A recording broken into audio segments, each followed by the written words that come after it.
Standing in the wake of this train wreck, my heart is beating faster in my chest. This depression terrifies me. When I'm awake, it's like these thoughts, they paralyze me. I don't wanna feel like this. I don't wanna feel like this. Time stops, weightless and cold. Silence burns like fire while my fears unfold. There's panic.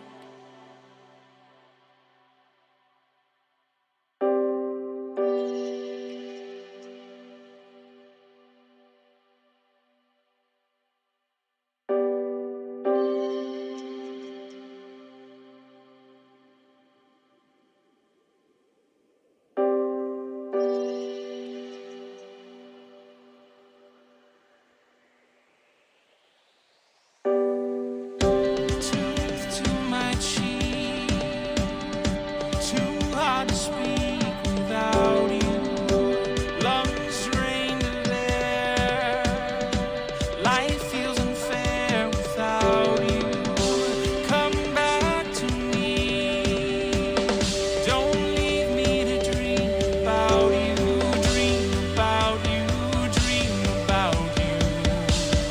How can I breathe without you?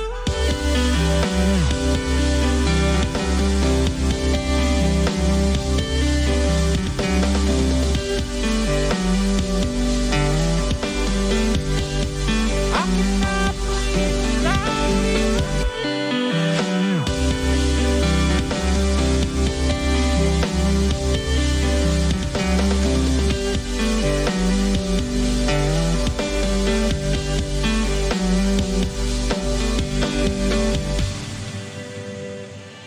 Without you. What is left to say when the sky falls? I'm staring at your ghost in the stars. There's not a day that I don't miss you.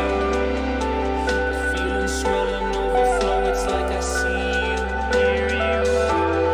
I don't wanna feel like this. Why do I still feel like this?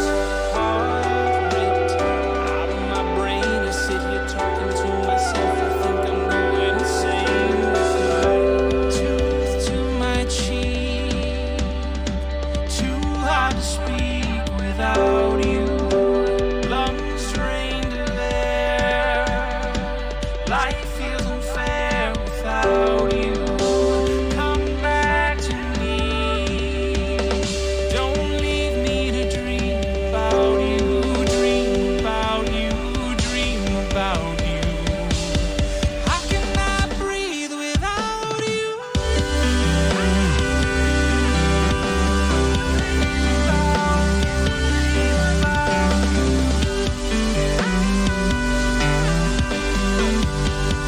How can I breathe without you?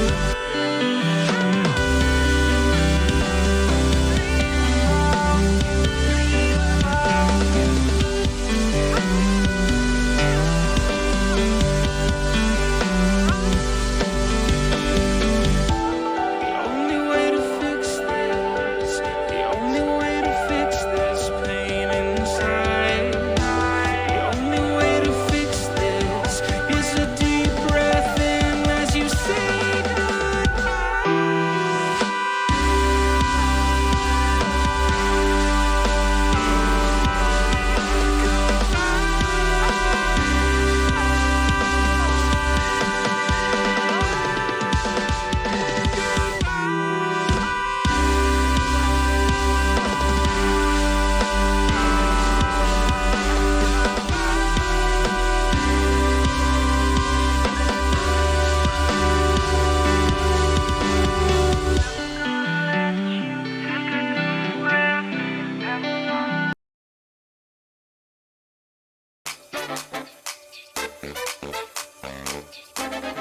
I kick ass for the Lord.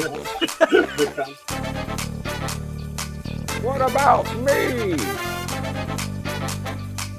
I never loved him the way that I love you. Just drops the mic. Bit me with his butt. Can't see it from here. What about the panty? What about the Joe? panty? What's up, Butters? What's up, Buttface? What's up, my dad? What's up, father of mine? Father. I was a little delayed on hitting the button to switch to the intro music because you were playing the guitar and I was watching you. I was into it. I was in there, man. You were in there. It's a Steven movie. It is a Steven movie. A Steven movie. Yeah, he Spencer was sitting there trying to guess who the guest was. Oh. Yeah, he was like, "This sounds like a Joseph or Alyssa movie." Surprise!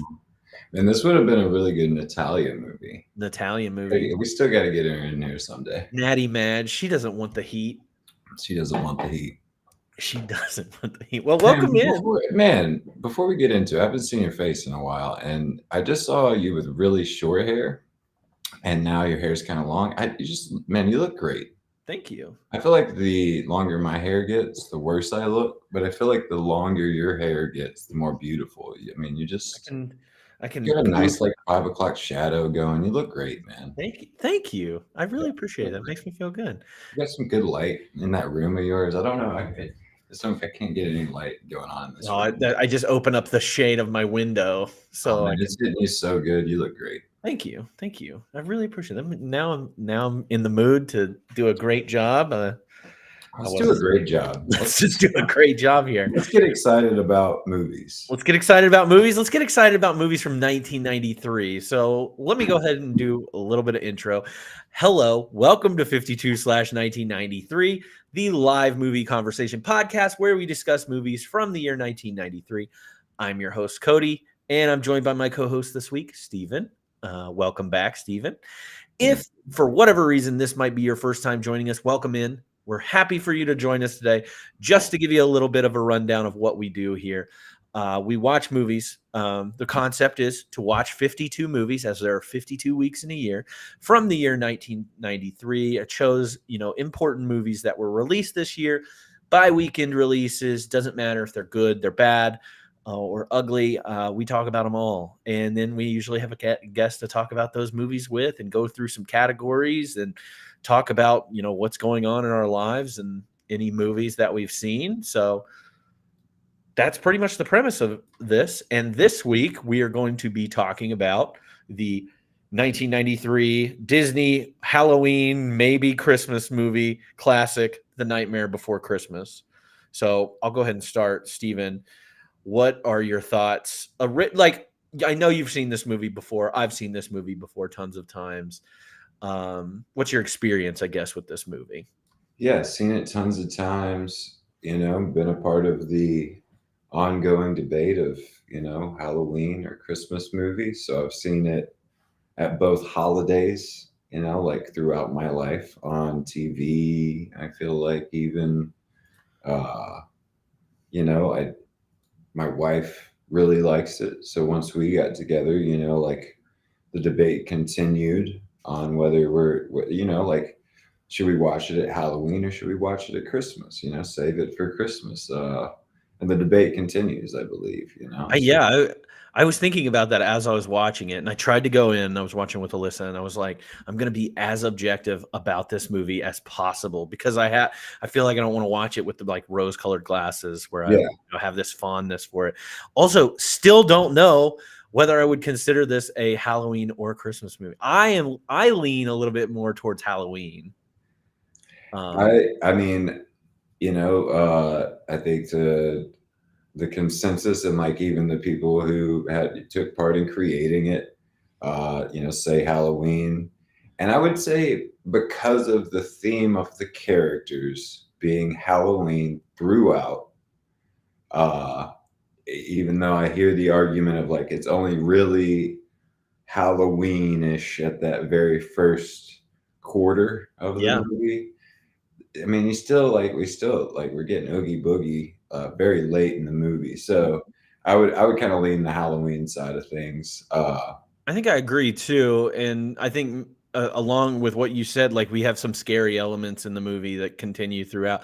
And then the realization that Jack has at the end that he's like, oh, I'm good at Halloween. Let's Yeah. just keep doing Halloween. So Yeah, well, and I think to kind of the chat's point, Spencer, for sure, like we'll get to it eventually, but like, man, just put it on. I don't care whether it's Halloween or Christmas. Like to me, it has a very, we'll talk about it later, but it, kind of giving away my rewatchability score a bit when it comes to that, because I'm never mad at it. You know, it's one of yeah, the, I was talking about it with my wife earlier. It kind of like falls in the same category as Jurassic Park. Like, never going to be mad even to like pick up halfway through, you know, on a movie like this, just Yeah. because it has high rewatchability for me. So all right. Well, we can go ahead and what about you? What about you though? Like, what's your when'd you first watch it? When'd you see it? This wasn't a theater watch for me. I didn't see a ton of movies in theaters when I was a young kid, but I want to say it was a rental. Yeah. It was a movie rental from whatever our movie rental place was back then. It wasn't Blockbuster or anything good like everybody else probably Do you has. think But you saw it like early enough to be creeped out? Like, were you when you oh saw yeah, it? Yeah. yes, Oogie Boogie was terrifying, and still, when I was watching it, I felt I was like kind of icked out. Yeah. Yeah. I mean, I the witches always kind of stood out to me as kind of like, you know, kind of disturbing. You know, they're just kind of they're very like kind of a Tim Burton staple, Yeah. and just kind of like creepy looking. And I think as a kid, it was like that's weird. You know, that doesn't feel good. Yeah, So, I tended to be more of a James and the Giant Peach kid yeah, growing yeah, up. loved it. I loved James and the Giant Peach. That was my in the same director, same style, all that stuff. I love James and the Giant Peach. Now, I wonder if I would love it as much as I used to after watching this kind of objectively. Like I said, I would. I Well, I might have. think, man, I would knowing you, and part of my experience with a movie like this, and I guess what rewatching James and the Giant Peach, I think the older I've gotten, the more appreciation I have for the stop motion. You know, Oh, when I was younger, I wasn't like, oh, that's cool that it took him months to make that scene. But yeah. now when I see stop motion stuff, I'm like, holy cow, you know, like wowzers. That must have taken forever. Did you watch this on? You watched this on Disney Plus, right? Yes. So I watched it on Disney Plus too, and I was kind of amazed at how pretty this movie really Holds is. up, right? Yeah, Man, that like scene from the cover where they're walking in front of the moon, yeah, is just it's iconic. gorgeous. Yeah, it's iconic. It's so Whatever good. whatever transfer they did on the Disney or like Disney Plus, or if it's 1080p or whatever all that stuff is, 4K, it's beautiful. The transfer's beautiful, the sound's beautiful. Yeah. There are some like just still shots, like you were saying, like the cover of the VHS cover, like that is so it's gorgeous. And Yeah. then yes, as an older individual, I am definitely more in touch with, wow, they made a piece of art here. I think this time watching through, I loved the detail of the Christmas stuff. Mhm. Like more than I ever have in past watches. Like when he comes back to, not to jump ahead, but like when he presents the Christmas stuff to the town, Yeah. or like kind of flimsy it is and stuff like that. I don't think I've ever noticed that before, and just thought, like, what a Tim Burton spin on Christmas, you know? Yeah. Like, It's almost like they like, I don't want to get too sidetracked, but I do. Before we get too into the movie, like I am really interested, you know, like what if you had to choose one of those doors, you know, and live in yeah. one of these worlds. You know, I think we had Valentine's Day, St. Patty's Day, Christmas, Halloween, Thanksgiving. Like, which door are you going through and you can't come back? Oh, and I can't come back. And I it's mean, not based on your experience with these things. It's more based on like, do you want to live in that world? yeah. I lean towards the two, the main ones in this movie, Halloween and Christmas Town. I love Christmas, but I love Halloween and I love being scared. But Oogie Boogie's frightening. I'm going Christmas. Yeah. I don't feel like I have to worry about anything in Christmas Town. Yeah. I mean, Valentine's Day is kind of lame, right? And so is, I Right. mean, Thanksgiving food is good. Yes, but what's Thanksgiving Town like? Yeah. It- Just like pilgrims, like It looks like taking we're our advantage. friend JB. It's just brown. Yeah, it's just brown. It's just Brown Pilgrim Town. Yeah, so probably not that. Yeah, I agree. I get scared easily. Yeah. I think Chad and you got it right. Like Christmas has got the best vibes. Yeah. And I think that's why people want this to be a Christmas Mhm. movie, because it kind of feels it's got that, kind of lightheartedness of the holiday of the Christmas holiday without it being elf. Yeah. So. Yeah, it's one of those things where I don't like the fact that you get Christmas and it's snowing all the time there.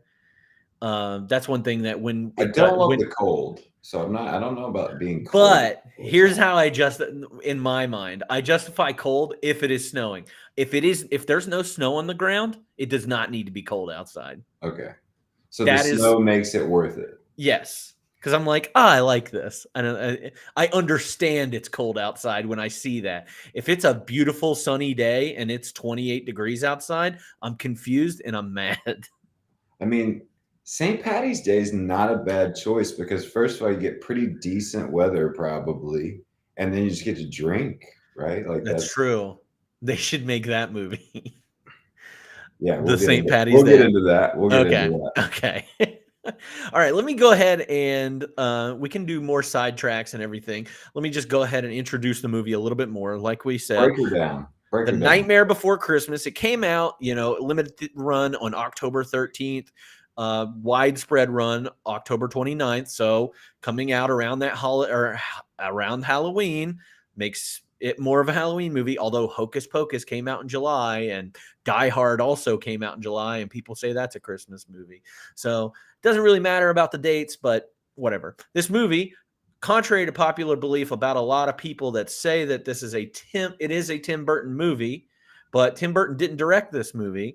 It was directed by Henry Selick, who went on to do a lot more of these stop motion movies that we're more familiar with. It was produced by Tim Burton, and it's based on Tim Burton's stories. So the writers of this movie is Tim Burton, Michael McDowell, and Caroline Thompson. The cast includes Chris Sarandon, who a lot of people might know as Prince Humperdinck from The Princess Bride. He is the talking voice or the speaking voice of Jack Skellington. Danny Elfman, famous composer, also from the lead singer of Oingo Boingo, plays the singing voice of Jack Skellington. Catherine O'Hara, who is Kevin McAllister's mom from Home Alone, plays Sally. William Hickey plays Dr. Finkelstein. Glenn Shaddix, who we just saw in Demolition Man, plays the mayor. Ken Page plays Oogie Boogie. Ed Ivory plays Santa Claus. And Paul Rubens, who's Pee Wee Herman, rest in peace. Danny Elfman and Catherine O'Hara play Lock, Shock, and Barrel. I didn't go into any of the other randoms there. I figured that was good enough for the cast. And the synopsis for this film: the film follows the misadventures of Jack Skellington, Halloween Town's beloved Pumpkin King, who has become bored with the same annual routine of frightening people in the real world. When Jack accidentally stumbles on Christmas Town, all bright colors and warm spirits, he gets a new lease on life. He plots to bring Christmas under his control by kidnapping Santa Claus and taking over the role. But Jack soon discovers even the best laid plans of mice and skeleton men can go seriously awry. I like that one. That was a good synopsis. Good job. Yeah, it's like who did I was that? like, I don't, this Google, that's on Google. So Wow. I don't know where they get theirs, but this movie had a budget of $24 million and a pretty modest box office return of $91.5 million. Did well. Did pretty well. Yeah, I wonder if that's like why Hocus Pocus didn't do so well in the box office. It's just like their kind of poor timing. I agree. I like that. I mean, I do think if you release Hocus Pocus in October or even late September, that movie is going to do much better. Just Well, I've always like I don't know about you. I bet you have too. Like I've historically gone to see movies around Halloween. yeah. Like there's always like the Saw movies. Yes, the or Saw is the number one that I think of on a yeah, Halloween. like a new Halloween movie. There's always like something out around Halloween to go see, and like it just seems like a really good time to go to the movies. So I think it's always been weird that Hocus Pocus came out in July. It's always been weird that blockbusters and everything come out in the middle of summer because everybody's tends to be like more outside and yeah, on kids are out of school. vacation and like who's going to the theater? I don't know. I think But it works for that them. had to be the mindset, right? Is that this is a kids movie. Mm-hmm. They're out of school. Like, let's release it during the summer. Yeah. But I think they really missed a window by like hitting. I mean, it may have actually hurt this movie a little bit if they released Hocus Pocus around Halloween. That's true. That's true. Two Disney it was movies, split some Halloween themed. So Yeah. Rotten Tomatoes has a score of this one as 95%. That's definitely one of the highest ones we've had on here. And IMDb gave it a rating of 7.9 out of 10. Couple reviews for you. Working with gifted artists and designers, Burton has made a world here that is as completely new as the worlds we saw for the first time in such films as Metropolis, The Cabinet of Dr. Caligari, or Star Wars. Roger Ebert loved this movie, gave it 3.5 stars out of 4. And then Owen Gleiberman of Entertainment Weekly said, I'm not sure I've ever seen a fantasy film that's at once so visually amazing and so emotionally dead. He gave it a C grade. So, and this movie has was only nominated for 1 Academy Award and it lost to Jurassic Park. It was nominated for Best Visual Effects. This was before, I had to look this up. This was before animated films got their own category. The first time that category existed was 2001. Other than that, they had to be nominated as a Best Picture. So if this movie would have, if that award would have been out at this time, I'm sure it would have won Best Animated Feature. I don't think there's anything else this year that's just going to compete with it. We're going to talk about one more animated feature this year, but there's no way it's, even comparable to this movie. So anything to add to like legacy? Obviously there's a bigger legacy beyond this. I mean, I feel like this movie is,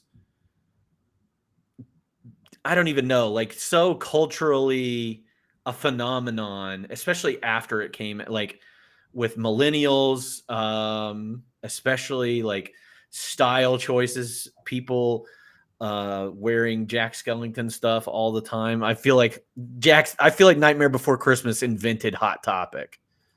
Yeah. I mean, as somebody who can speak from the perspective of just coming back from Disney around Halloween, like he was the leader. Like him and the Sanderson sisters and Oogie Boogie were like Mickey Mouse and Minnie Mouse and Donald Duck for Halloween. Like he is the face of Disney Halloween. Yeah. So yeah, I mean, what a legacy. I've seen people dress up as him for Halloween for years. I think they just reading some of the backstory too. I think they refined him to a really just awesome point. We can talk about it more, the emotion of it a little bit more later, but yeah, definitely I've seen people dressed as Oogie Boogie, as Sally. I've seen people dressed their dogs as Zero. So yeah, I think there's something there that people are attaching to. We can get into that more. I want to go as Oogie Boogie now for Halloween. That'd be a dope costume. It's It all would. burlap too. Yeah, just have a few bugs hanging out. Yeah. Oh, okay. I'm out now. All right.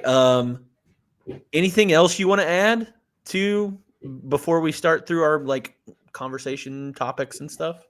No, I mean, we'll probably get into some tangents. We'll get into. Yeah. I'll save it for the appropriate time. I do have like a Mandela effect thing at one point I want to talk about with Zero, and maybe we'll get there.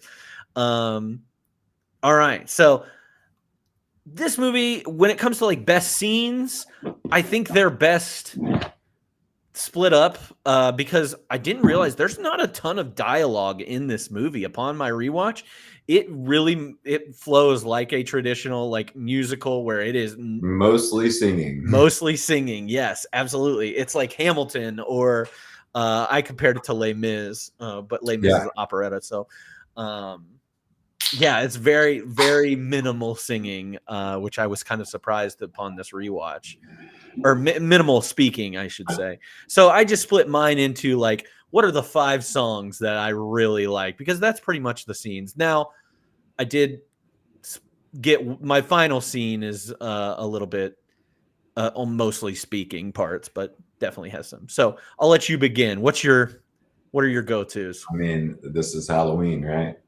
Gotta be. Yeah. Gotta be This Is Halloween. We get a look at, them closing up Halloween. They've just scared all the children.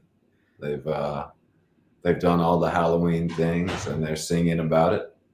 And to me, that has been the Halloween song. Mm-hmm. Like, forever. That's when I don't know that is there anything that comes to your mind other than maybe like the Goosebumps theme song? Yeah, that's pretty and I don't know that that's Halloweenish. Like that's no. And that's way too niche. There's only like 10 people that know the Goosebumps theme song. And maybe like specifically one with words. Like the Mike Myers Jaws Halloween stuff. Yeah, that stuff but Exorcist. with words like singing about Halloween. I think this is the one. Right? Yeah, I don't think it. Yeah, Christmas has all these songs, but there are not enough Halloween songs. And Spooky, Scary Skeletons, I think, is the new one that's come out. But yeah, This Is Halloween's really good. I like this scene a lot because you get to see all the different members. Oh, Monster Mash, that's a good one too. That's a good one. But you get to see all the little characters that live in Halloween Town, and I paid a lot more attention this time around to everybody, and I picked out my favorites. Yeah, my favorite is the one. There's like this little chubby kid that I really like, who kind of looks, he's funny looking. I really like it. And then the hatchet guy, I like the guy with the hatchet in his head because he's always like staring blankly out into the. But no, I really like this scene. And you get introduced to everybody. You get introduced to Jack, the Pumpkin King. This town has a king and a mayor. It's kind of cool, I guess. Yeah, I love how they just kind of like breeze over him going from like Pumpkin King to not having a pumpkin head at all. Like he just dips into the thing and he comes out as Jack Skellington. I love, the animation there specifically, very cool. Yeah, very cool. But terrified. Like Jack gets into these moments, and he does it a couple times. One in that song when he has the pumpkin head, he lights himself on fire. Yeah, that's scary stuff. I think in like the town meeting song, he does his like Jack the Pumpkin King, and he is frightening. Yeah, he has some frightening faces. Yeah, and I think that's why maybe back to the review, maybe we get a little like emotional because he's the protagonist. Mm-hmm. And we'll talk about that more and more. There are some very unlovable moments. Oh yeah, where I remember like the first time seeing it, being frightened by who is supposed to be the hero, And I read something about this, and there are times when like Jack Skellington dolls and things like that are sold under the Disney Villains kind of guys. Yeah. Because he's really not that good. At Disney World, he was mixed in with the Sanderson sisters, Oogie Boogie, and I think that's it. So villains. I think maybe Ursula was out there. Right? Yeah. So definitely in there but he's definitely the way the movie presents him, he's like kind of the hero, right? He's definitely the protagonist. So I think that's why, upon watching it, there's going to be people who find it kind of emotionally dead. Mhm. because it's like I don't attach to him. I don't feel bad Yeah. for him, I and I had a I little bit only of feel so pushback. bad for Sally too. So it's like, what do I attach to? Yeah. And I think there are other people like me who attach to in a similar way with a Wes Anderson film, like just the delivery of the whole thing. Mhm. It's just The the feat that the presentation, whole, yeah, exactly. The Yeah. little things, and we'll talk about that more. yeah. The next thing I had, what's the next one you have? I'm sure it's the same one. I bet it's the same. Which is, what's this? Yes, 100%. My What's- favorite part of this entire movie is what's this? Yeah, I can see the relationship with the Grinch. Hmm. But like even with the Grinch, like I feel like there's a full blown redemption with him, as rapid as it may be. Like, man, talk about a recommendation. The newest animated Grinch movie, which shows his like kind of backstory, Hmm. why the Grinch is the Grinch, will pull at your heartstrings for sure. So I think that's kind of a note that I would throw in. Is just like maybe a little backstory on how Jack became the Pumpkin King. I want to know why.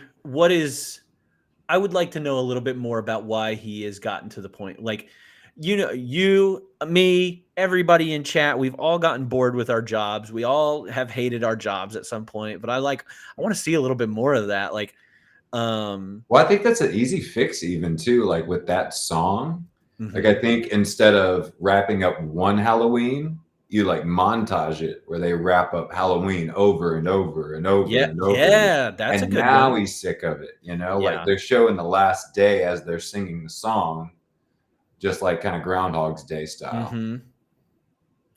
That's a good point. I don't know. I like that. I like that idea. I like to see I'll a call montage. Tim. I'll call Tim about Thank it. you. Call Tim. Let's get a revision on our hands here. See if I Every can- see if I movie can get him needs on more the- montage. I'll see if I can get him on the pod. This could definitely use a Rudy like montage. Every movie needs more montage. Okay, yeah, what's this is amazing. He goes into Christmas Town. I think this is, I'm jumping the gun when I'm talking about the best music moment, but like I think this personally is the best song in the entire movie. I appreciated it, kind of like I mentioned before, more than I ever have. Like him Mhm. just being like, just the presentation of Tim Burton's Christmas, I think is pretty cool. Mhm. And the details got me more on that than ever. And yeah, I probably agree with you. Yeah.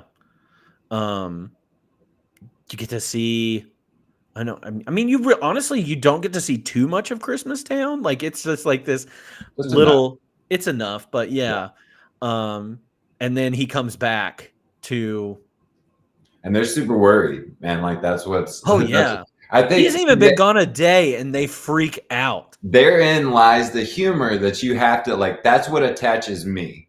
It's hilarious to me that he's gone for a single day, and they're like, "We only have 365 days." 364. Yeah, man. Which is I got that on my quote. That's a good line. Yeah, that's one of my favorite parts of the entire movie is 364. Yeah, I love the wolf. Yeah, but what's this is great. That's another one that I feel like around Christmas time, back to back, you've got this song that I hear every Halloween, Mm-hmm. and then you've got the next song that I hear every Christmas. So definitely a feat there for them to become a part of the Christmas catalog and the Halloween #1 song up there with Monster Mash. Yeah. I like it too, because like transitioning from what's this, we get them missing Jack, freaking out that he's not there, and then it goes into my next one which is the town meeting song, where he shows them everything. Yeah. And it's almost like the anti-Grinch at that point. Like it's middle of the movie where he's bringing in all of this Christmas stuff. He's so excited to show everybody and tell them how, hey, this is how it works in Christmas Town. And yeah, I love seeing them try and understand that. Like, yeah, And- misunderstand yeah. it, you know, like there's a lot of humor there to me. Yeah. Like, and if that's not funny to you or you don't enjoy that, then you're probably not gonna like this movie as much, you know. Yeah. Definitely very anti-Grinch in that Yeah. part. That also has Jack. I don't know. Jack. They do things with Jack's face that really freak me out in this song. Yeah. I mean, I think I read something like 600. I mean, that may be an estimate. Like different heads. Yeah, there was like a ton of different heads, and like you said, he goes from kind of lovable to kind of really creepy, like Yeah. pretty fast at times. And I think it's the voice, like that voice that it's really Danny Elfman's voice when it does it. When he goes from that, I feel like that baritone voice, and then it hits that bass. Yeah. The pumpkin Yeah. king. Yeah, it's very scary, a little scary for children, I think, but this is a teenager movie. This is such a teenager vibe movie. PG-13er. Yeah, this is preteen. This is right up their alley. That's one thing we never talk about on here is like the rating. What is this movie rated? PG. It's PG. Okay. Yeah, I think this. So I in my research, I believe this is the first Disney animated movie to be PG. Yeah, and what do you? It's just for like the. Has to be scary. Yeah, just for like I was gonna The scary horror elements or whatever. Yeah, exactly. Yeah. I mean, there's some pretty dark stuff in here. Oh man, like you're making a great point that like Jack's face is like scary enough when it takes up the whole screen. You know, like, and he kind of goes in, man. Like, and they red light. They put like a red light on him. Jesus, yeah, that's pretty. But yeah, he's supposed to be. I don't know. He's kind of lovable at other times. Yeah, he's a bad boyfriend. And then right after town meeting song, we get Making Christmas. Yeah. Which I kind of squished together as my third scene. My next one was Sally's Vision. I think that one's fun just because like it really, I think in the past for me, I was like, how does she know that this is not going to work out? Like, I think in my head that I've breezed by that scene. I think I was so bored with Sally. Yeah, exactly. Like I was kind of bored with her that I was like, I don't care what she's thinking. You know, like, oh, but why does she think everything's going to go wrong? And on this rewatch, I was like, oh yeah, that's why she thinks everything's going to go she has wrong. that vision. Yeah. With the Christmas tree. Yeah. So I don't know. Sally just never and even on this rewatch, she just did not grab me at all. And that's well, I want to save it for more towards the end, but I think there's a lot of things like Sally's lack of. I think that I don't know. I think that if the doctor had been a little bit meaner, you know, he was just like mean enough. Yeah. That it was like, I feel bad for her, but I mean, she can she just keeps getting away. Like, this is like a game for her. She's not like really imprisoned because she can just give him some poison soup. You know? And he just keeps eating it up. Just go to sleep, you know? And she even makes a joke about it at one point. He's like, this is the second time that you've poisoned me. And she goes, third time. Yeah. So, it is tough because I think there was more attachment when I was younger, for sure. Yeah, there was more agree. attachment. I think I had this like mythos in my head that the Jack and Sally like romance was so much bigger and better than what it was. And there's only 74 minutes in this movie. Yeah. And that doesn't really happen. Like they're together very few scenes, you know, like. And I think it's just the way we grew up, you know, we're emo kids and we got attachment to this where I was like, oh, they're in love. They're so in love. Like Blink-182 has that lyric, we could live like Jack and Sally and miss you. And I just think that she did not come off as loving as I remember when I was younger. So that's my tangent. We've got a good point in the chat, and I don't want to skip too far ahead in the conversation. But I'll bring it back up later. The chat says that Sally's not compelling. She's just a stalker. And I think for me, watching this in 2023, I was like, more than ever, I was like, man, Jack can't let her finish a sentence. Yeah. Like, he talks over her every time she's talking. I think Jack is a little bit of a narcissist. Yeah. Yeah. Like, I know. Like, he always cuts her off, and that stood out to me more than it ever had too. That was one of my more like shocking moments where I was like, man, this dude won't let her finish a sentence. Like, I guess she's just obsessed with him because he's a celebrity. Yeah. He's a rock star. As every king is, right? Like the chat says. He's a rock star, man. He's a rock star, man. What's your next one? The introduction of the trick-or-treaters. Yes. Yeah. Love them. I just feel like they are exactly what they needed to be, like just being like, oh yeah, we'll help you out. Ha ha ha ha, fingers crossed. And I didn't remember them being introduced at one point in the movie as like the Oogie Boogies. I feel like at one point they described those three as the Oogie Boogies. I don't remember that. I know they said those are Oogie Boogie's boys. Maybe that's what the mayor says. Yeah, but I didn't remember that either. Just like from the front end, knowing they were working for Oogie Boogie. Like, yeah. I just thought they were just like mischievous little kids, and then you find out they're working for Oogie Boogie. But no, that's kind of told from the front end. And I think so. I think Alyssa and I talked about this a little bit. Like, do they work for Oogie Boogie, or do they just know Oogie Boogie and they're like, hey, let's stir some shit up? Yeah, and it seems like they're like, if we do this, then maybe he'll leave us alone. Yeah. Yeah, he won't.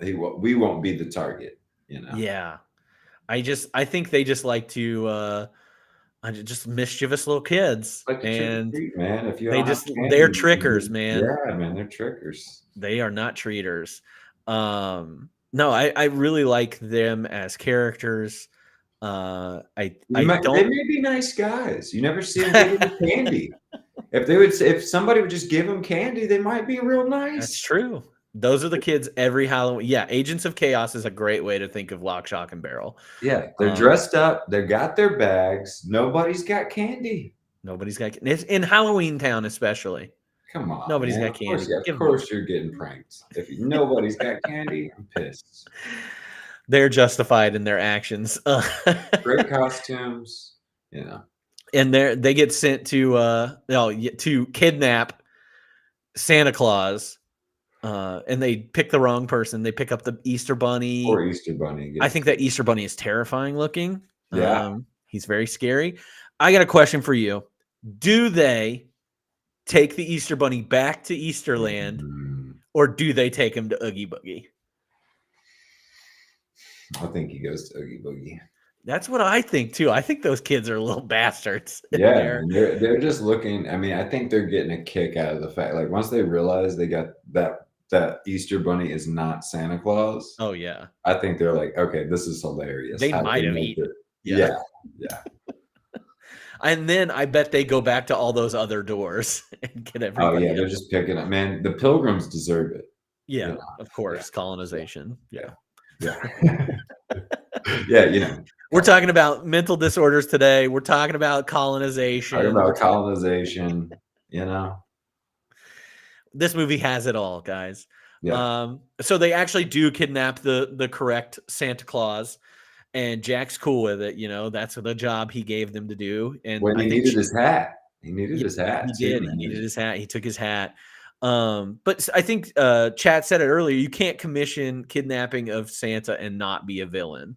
Yeah, right. Like, even if his best, all villains have good intentions. Like, all villains good villains anyway, think that what they're doing is the right thing to do. So Jack thinking that, hey, I could take over. I'm giving this guy a break. He even says that. He's like, take the year off. Like, I got it. yeah, I've got it this year. I don't like, I mean, I can see where Jack is a villain Yeah, and we celebrate him. 100%.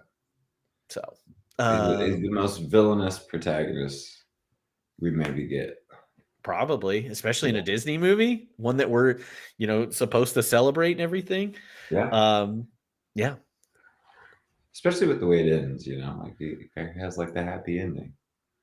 But he Oogie doesn't Boogie. deserve it. He doesn't really deserve it. Yeah. So. After this, we get introduced to Oogie Boogie. After the kids kidnap him, lock, shock, and barrel, and then we get introduced to Oogie Boogie, Which is great, right? I don't know that it's ever reminded me so much of, and maybe it's just because over the last year you and Joseph have It's reminded the same me. guy. I'm just getting ready to tell you, it's the exact same person. No, it's not. Yes, it is. The alligator? Yes. It sounded so similar. They are the same. Ken Page, who plays Oogie Boogie, also plays the alligator Man, that from makes so All Dogs much Go to sense. Heaven. Let's make music. Let's make music together, baby. Man, that hit so different this time because I've been hearing it from you guys, and man, it's almost had to be. Yeah.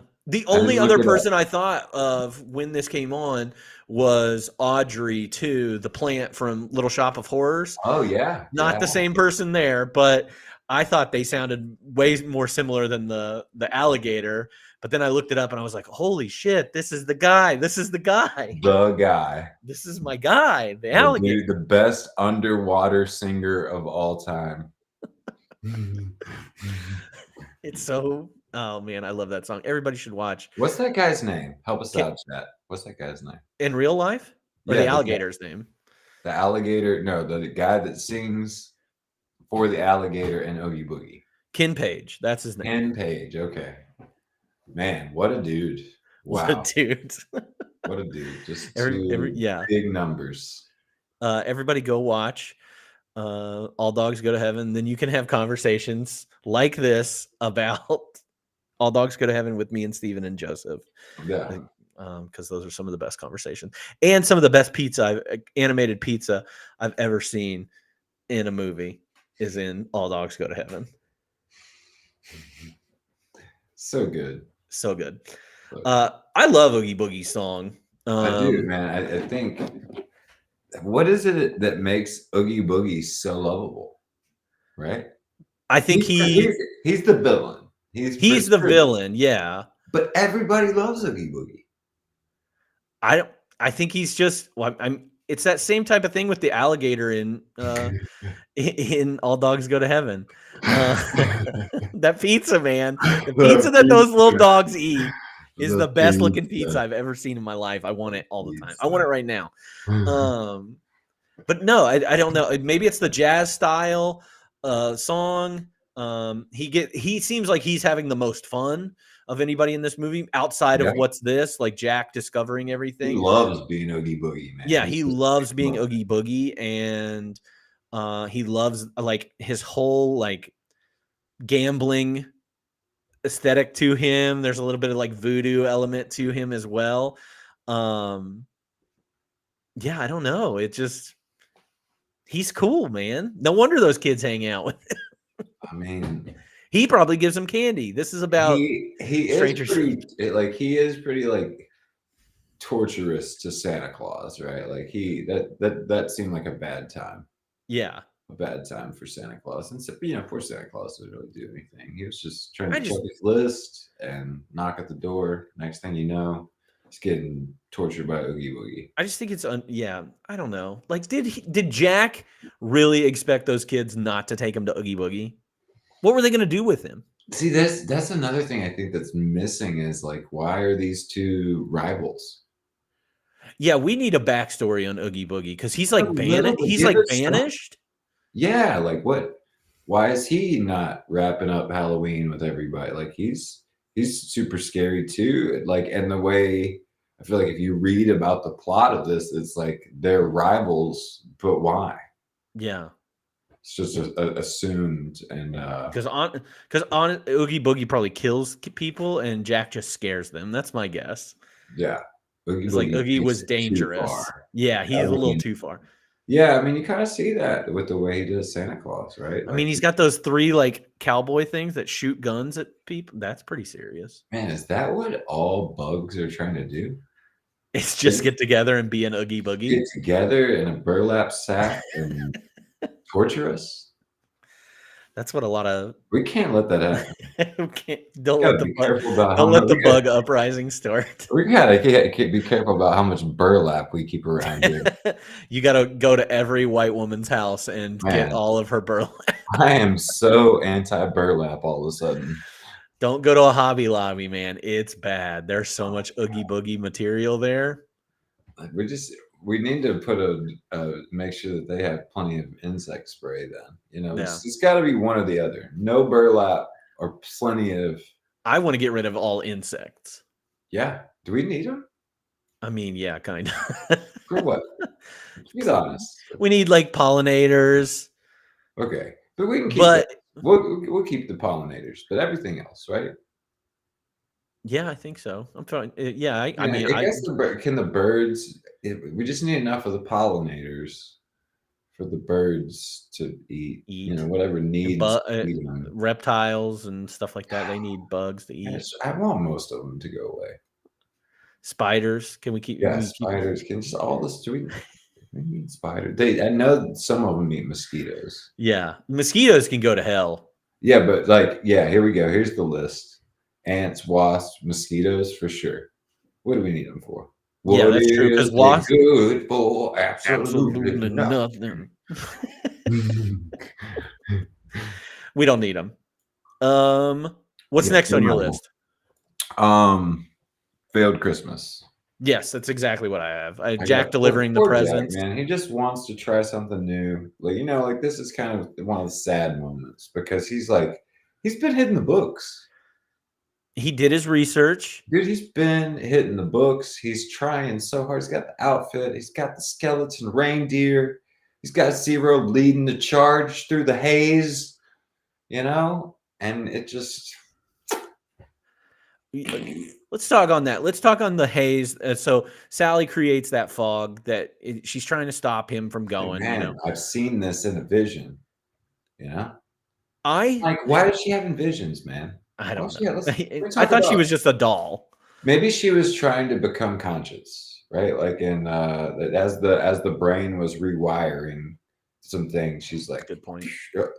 Christmas is going to be everything burning. It's going to be bad. Yeah, it's going to be bad. Here's where my Mandela effect comes in from watching this movie.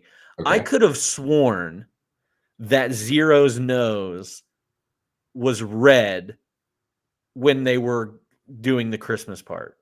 Like it changed to like a Rudolph style nose, like they covered it up or something like that. But it is not, and it never is. It's always that jack-o'-lantern nose. There is some imagery with him with a red nose, for sure. There is, right? Somewhere? I mean, is it going to take me off if I Google something right now? I have no idea. Wait, this has got to be, we got to figure this out. Hold on. Anybody else out there think that he had a red nose ever? Or has it always been a pumpkin? Because I honestly didn't even know it was a pumpkin. I thought it was kind of always red. Yeah, same. There's got to be. Hold on. And maybe that's some of the because I had such high quality and like most of the time I was watching it on DVD or VHS or something like that or TV where I didn't really notice the details of his nose and just kind of assumed that orange glow was a red glow. And dude, what? That's crazy. I didn't even notice it this time around. That I saw orange. I noticed orange. I've never known his nose was a pumpkin. Yeah, it's a pumpkin. It's been a pumpkin the entire time. It blew my mind. Mind blown. Wow. Yeah, I focused on it way too hard when I was watching it last night. Like, man, yeah, it threw me off. We're not the only ones, right? At least we're together on this. At least I'm not like, you didn't know that was a pumpkin. It's always been a pumpkin. You know? I don't know. I feel like Alyssa knew it was a pumpkin, and maybe she was being nice to me. I don't know. Man, you know, girls are smart. So dumb. She didn't want to bruise my ego. Yeah, I was too busy, you know, paying attention to the storyline or something. I don't know. Yeah, I don't know either. That one really threw me for a loop. But Wow, that's a good one. Like I now want to rewatch it again. You don't get a lot of Zero though. Not a ton of Zero. no, I wish there was more Zero. Yeah, I love Zero. I love Zero. Very, very what is the word? Max. Very much like Max from The Grinch. Yeah. I assume that's probably done on purpose. Yeah. Again, we need Jack being a little meaner to Max. And then it's like, oh man, I love Zero so much. I do. I love Zero. We needed more Zero though. We needed more Zero. I think, and this scene, okay, here we go. Chat from Nightmare Before Christmas Wiki. It's a common misconception that Zero's nose is a red bulb exactly like Rudolph. However, it was always a small jack-o'-lantern. Wow. Even in the original puppet and merchandise. No idea. Thank you for the research. That's crazy. Thank you. I swear in 1993 it was a red nose. They can all go to hell. Yeah, I don't know what's happened to my brain now because it was always a red nose. Yeah. I mean, when you get the live, it'll go in the archive. But you get the live reaction from me on that one. Wow. Yeah. I'm glad I'm not the only one. That makes me feel a lot better. Yeah, far from that. It looks like Spencer was in the same boat. Yeah. This part of the movie also was a little tricky for me because it seems like this is very much like midlife crisis. Jack, needs to change something up. He has to, do this new, go on this new venture to find his joy in life. Yeah. And then it crashes and burns. And if that were me, and it is me a little bit, somewhat, I don't recover from that. Trying something new and then don't recover. But Jack just bounces back. And that's one of my it's just the thing you're missing that I think a lot of people in your life are always trying to help you with that bounce back is what he gets so quickly that you'll realize it one of these days. It's just I'm the shit. Yeah, and I'm just going to skip ahead because I don't really love this as a quote, but it's from the song he sings at the end of the movie. And he says, well, what the heck? I really did my best. And by God, I really tasted something swell. That's right. And for a moment, why? I even touched the sky. And at least I left some stories they can tell. I did. And for the first time since I don't remember when, it felt like my old bony self again. And I, Jack, the Pumpkin King. And he said, that's right. I am the Pumpkin King, and I just can't wait until next Halloween. Scary face. Scary face. Right, I am the Pumpkin King. He's like, I've got some new ideas that'll really make him scream, and by God, I'm going to give it all my might. And that's, it's good stuff, man. Good stuff. He was so, but I mean, and I think that's part of his narcissist qualities. For sure. There's I can't stay angry at myself too long because I'm awesome. And I did it. So I failed at that, and a lot of people suffered for it temporarily, but it's fine because it helps me realize that I'm awesome. Yeah. If that's not Narcissist 101, then I don't know. I think Sally needs to run away, honestly. Yeah. I mean, I don't know if she even has any rights. That's so bad, but true. I mean, what is the rules on that? What are the rules?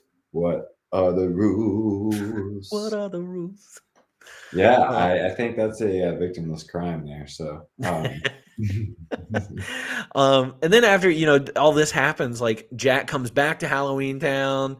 He gets Santa's like, of course I can fix Christmas. I'm fucking Santa Claus. Duh. But he's got to get through Oogie Boogie first. Yeah. Oh yeah. He has to fight Oogie Boogie. I forgot all about that. This is my Santa Claus. I'm doing my thing with Santa Claus. So he's got to, unravel the boogster and come to find out Oogie Boogie's just full of bugs. That. And how long did it take him to collect that many bugs, man?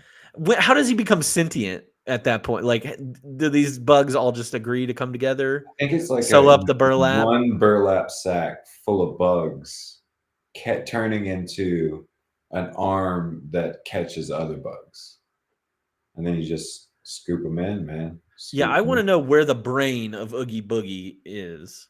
Yeah, need from some all these bugs. backstory. Yeah, I need a lot more backstory. And I think to go along with chat where they say I need multiple short films of Jack going into each door and chaos and ensuing. I want to see, short films of how does Oogie Boogie become Oogie Boogie? Why do they hate each Oogie other? Boogie is the bugs from Bugs Life.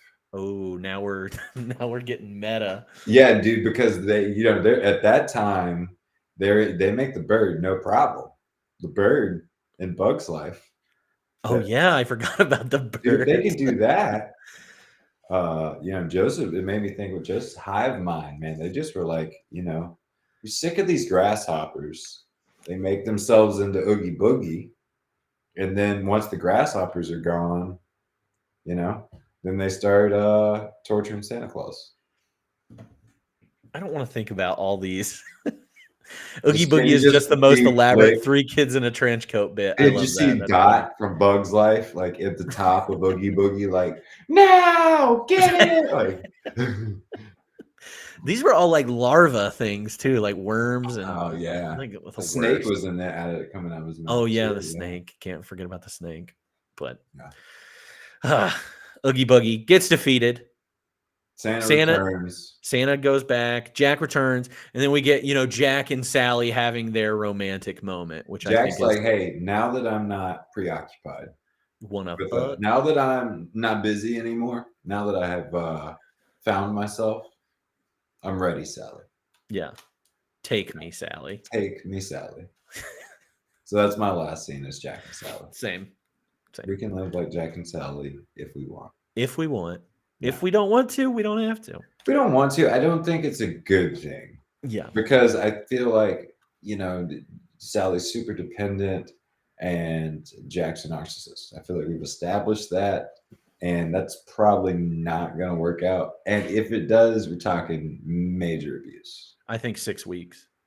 Yeah, either 6 weeks or 6 years of mental abuse from Jack, Yeah. Like, I think he's going to pull a limb off and be like, Jack. She's going to be underappreciated, definitely. Yeah. It's just going to be another doctor. Just another doctor, man. And did the doctor make himself like a wife there? Yes. Using his own brain. Yeah, that's right. The half brain. That was cool. That was they're going to talk a lot. They're going to have a lot more in common. So much Definitely. in common. All right, who's your favorite character or scene stealer? Zero. Zero's your guy. The speechless Zero is just so lovable, man. They do a great job with no barks. You get some barks from Max, I think. Oh yeah. He's a quiet dog. You like a quiet dog. You get a lot of faces from Max, like the sad dog face. Yeah. Please no, Mr. Grinch. But Zero's just he's like more true to the dog role. And Zero's talk about a scene stealer. When he comes on the scene, he's stealing. Speechless stealer. You just like a good dog that doesn't bark. Yeah, man. A dead dog. Yeah. Yeah. Don't say that too loud. You've got a dog. Double dead. Miles is very Zero. He's so Zero, man. He's a good dude. Yeah, what kind of dog do you think Zero is? Ooh, got a long snout for sure, long ears. I mean, kind of dachshundish. That's exactly what chat said. Yeah. I think it's just maybe it's just Max. Yeah. After Max died. Yeah, it was the ghost of Max. No, I do think it was inspired by a dachshund, and I also I just looked it up, and it said he may be based on a dachshund. Yeah. I think that makes the most sense. I think that he's kind of long, right? Yeah. Kind of long. And anytime they're long, it's Dachshund World. Yeah, that's snout. It's the snout. What for about me. you? Who stole the scene for you? I like Lock, Shock, and Barrel. I Oh think yeah, that- man. They're easily right up there at number 2. I think they come in and give this kind of like the paddles, shock the movie a little bit, Yeah, bringing them in. They bring a little bit of fun, mischief, chaos. I think without them, it doesn't. We don't get the Oogie Boogie, and yeah, I think they're fun little characters. I like them.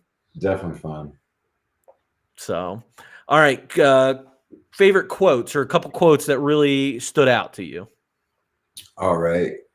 Well, I think the most serious of them is I could conquer the world with one hand as long as you're holding the other. Wow, that's a good Uh, line. I also like taking over Christmas is no way to fill the gaping hole you feel inside. Jeez, these are deep. You pulled deep. Yeah. These are, it's been a while since I've seen this one, and Yeah. giving it my full attention. So yeah, those stood out as strong. I love, I think if I had to put my finger on, if I combine like my biggest laugh with one of my kind of favorite quotes, is when he's flying around as Santa Claus, and he's like, "They're celebrating!" They start shooting You're at him. celebrating me. They're celebrating, and then he gets shot down, and he's "Merry Christmas to all, and to all a good night." Yeah, while that's he's pretty falling out of the sky. That gets me every time. I love it. So good quotes there, and somebody's telling Jack that he's dead, and that he must be double dead. That always gets me. Oogie Boogie says that to him. You must be Yeah. double dead. Yeah, that's right. Yeah. Yeah, when Jack flips around on the thing, he's like, "Yeah, I thought you were dead. You must be double dead." My favorite line, and it was in all the trailers, I remember, but my favorite line is so dumb. Is just "Nice work, Bone Daddy." Man, I love that line. One of my other biggest laughs in the movie is when they call him Bone Daddy. So good. And I think one time. Only It's only the one time. It's that sax player. Yeah, only Nice the first work, one was Bone Bone Daddy. Daddy one time. That is not a kink to be unlocked. Yeah. I'm the Bone Daddy. I'm the Bone Daddy. Yeah, they used to call me that in high school. Oh yeah. It's one of my nicknames from high school, Bone Daddy. Bone Daddy. The mayor, he said, I've got a couple lines from the mayor. He says, "Jack, please, I'm only an elected official here. I can't make decisions by myself." I like that. Yeah. Good. Calling out politics in 1993. They've And then sucked forever. And then terrible news, folks. The worst tragedy of our time. Jack has been blown to smithereens. I just love that line. I love how when he's bummed out or like sad, his face turns around. That's such a good touch, man. Such a good touch. Because politicians are two-faced. Two-faced politicians, man. Santa, when he's been kidnapped, says, "Haven't you heard of peace on earth and goodwill towards men?" And Lock, Shock, and Barrel all at the same time say, "No." Good one. And then I already mentioned the other one, the one where Jack has this like realization. He's like, "Yeah, I tried it. It wasn't for me. Maybe next time." And then Dr. Finkelstein saying, "That's twice this month you've slipped me deadly nightshade into my tea and run off." And she says, "3 times." I really like that. Yeah. I don't have any other quotes. Those were all mine. What else you got? That's all I got. Okay. Yeah. I really wish I would have picked up on more of the lyrics this time around. I did try and pick through some of the, like I said, I pulled that one at the end, but I really should have paid closer attention because it is a singing movie. There's not a lot of talking. We are a lot of singing, and there's kind of a lot of more serious, like kind of my first couple, a lot of serious stuff in the music, but I think I listed the ones that really like kind of stood out. Yeah, those were good. Yeah. All right, biggest laugh, cry, scare, or thrill? I don't know why every time I watch this movie, 364. It gets me every time. Like, Really? just the delivery of him being like 364. It's like I forget it every time I'm Yeah. watching it, and Mine is when my biggest laugh is when the kid pulls they're like, the parents are like, "What did Santa bring you?" And he just turns around and pulls out the severed head. yeah. I fucking lose it. I love that. I love That that scene that so and much. then when he's in the sky and then he's like, they're celebrating. Gets me every time. Yeah, that's a good Gets me one. every time. Scare. I mean, I had this in like ridiculous moment, but I could also be like the biggest scare in this movie is, or not ridiculous, but like, what am I watching? But when Oogie Boogie is unraveled, Yeah. I think that is terrifying. And I think when we first meet him too, like I think they did a really good job. He's like not introduced till like 2/3 of the way through the movie. Yeah. You know, you get that kind of a reveal of who we've heard him, I think, and we've heard of him, but we finally get to see him. And that, like, man, when the first time I ever saw this movie, I was like, that's creepy. And I feel like I read that they kind of struggled with the design of him, you know, and getting that right. Because it was such a big character. I don't know. I don't have anything else. What did you have anything like ridiculous or WTF? Yeah, I mean, the talking over Sally, like, you know, it really. I've already brought it up. I didn't mean to jump ahead, but you know, like really, this watch in particular, if there's gonna be a WTF moment, it was kind of like, yo, let her finish a sentence, please. Like, I know she's kind of a stalker, and you're a celebrity, but that even makes it worse because until the very end of the movie, he's just being kind of a jerk to her. Yeah. I didn't know. I didn't notice that until a lot like later in the Yeah, scene. So he's just using her. Or- Just using using her. her, but he doesn't even use her that much. He uses her to sew things like later. Yeah. That's it. I mean, that is their only interaction. And he acts like he's seen her out and about a lot, and she's only been out like 3 times. Yeah. So I don't know. Whatever.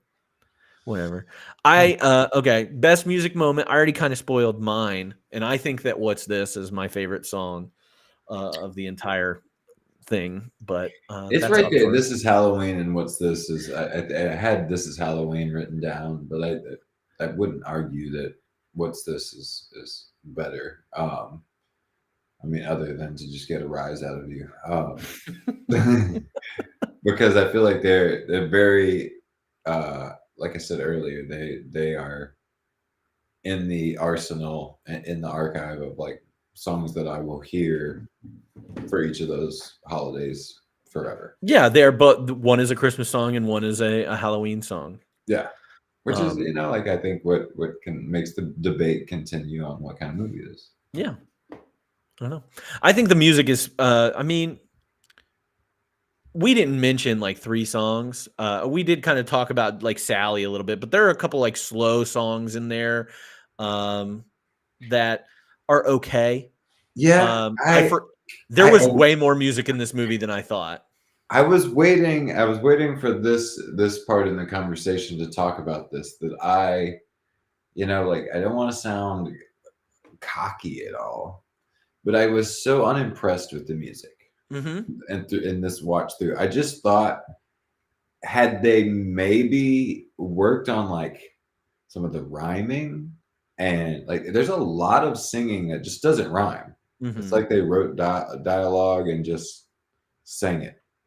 You know, like, and even in theater, there's some kind of like cadence to things, and I just feel like that's missing throughout. And I think that's why it goes back to that review again of like kind of the emotional deadness versus a song. You know, like I think of, and this is maybe a terrible example, but like in Moana, you know, when that song starts and plays, like I'm so emotionally attached, versus there's not a single song in this movie. Like I would say What's This is the closest thing where there's like a little stirring of emotion just because it's kind of Christmassy. but yeah, kind of a emotionless music Yeah, I get in a that. Yeah, way to where I was and the really thinking about this question throughout. Where like, what's the moment? And it's like it's at the beginning. yeah, You know, like it's at the intro or the song right after that. yes, I think everything else drags a lot after a certain point in this movie. And there's some fun songs, like, but they're really short. So, like, when the kids are kidnapping or doing that kidnapping thing, like, that's a really fun little short song, but that's it. You don't get that. Oogie Boogie has a good song. I think What's This and This Is Halloween are really top tier. But yeah, there's a lot of just dragging, and I agree with you, like emotionless songs, especially when songs are supposed to be like more emotional. Like those Yeah. are the other songs. Like What's This is easy because the emotion is discovery Yeah. and it's truly curiosity, and that's what makes What's This a great song. This Is Halloween is celebrating what they just did and how excited. Oogie Boogie is obviously that's the villain song, but like Sally's Lament and even like the town meeting song, like I just don't get Yeah. their purpose, I guess. And JoJo.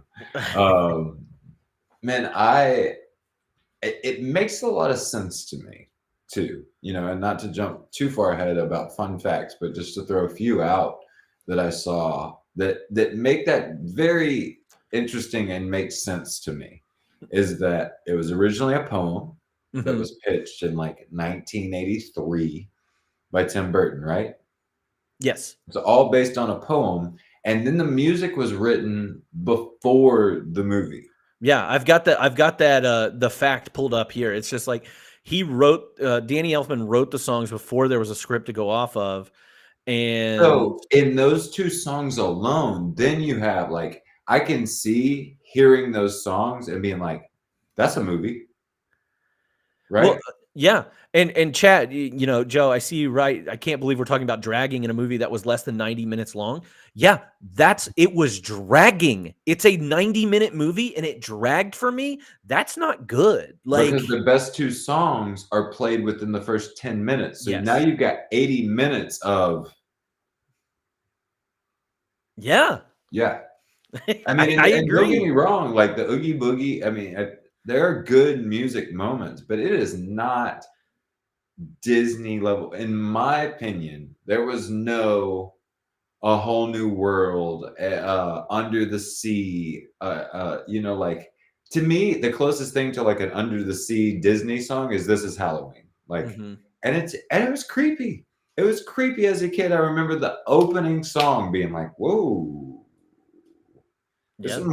there's some weird stuff going on here, you know? Uh it just did not carry the musical magic that I feel like it could have. It could have, but Sally's song is weak sauce. Yes.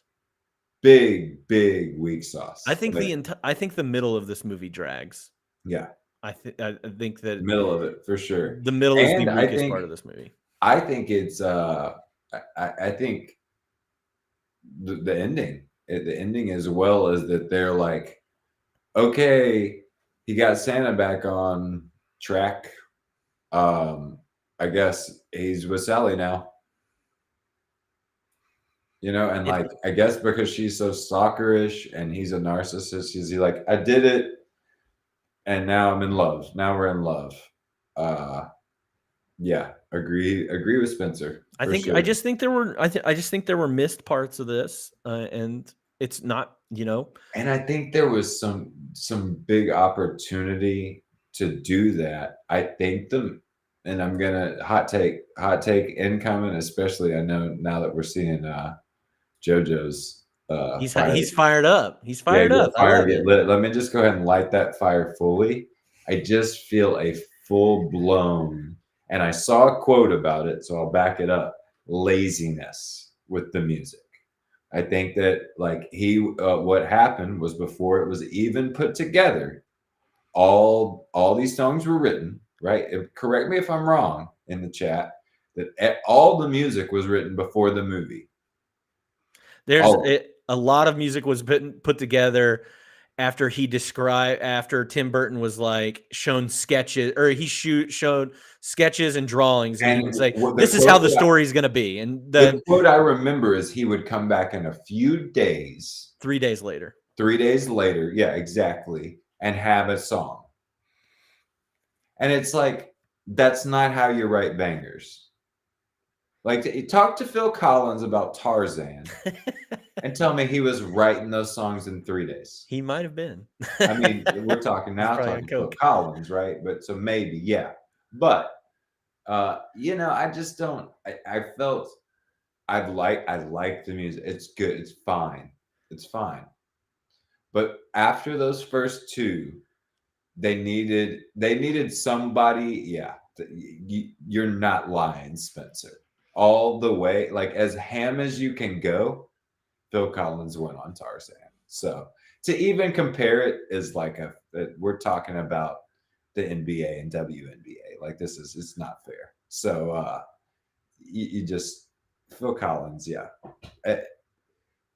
I just feel like everything after that, if we're gonna talk music, they needed somebody in the room that wasn't a Joseph.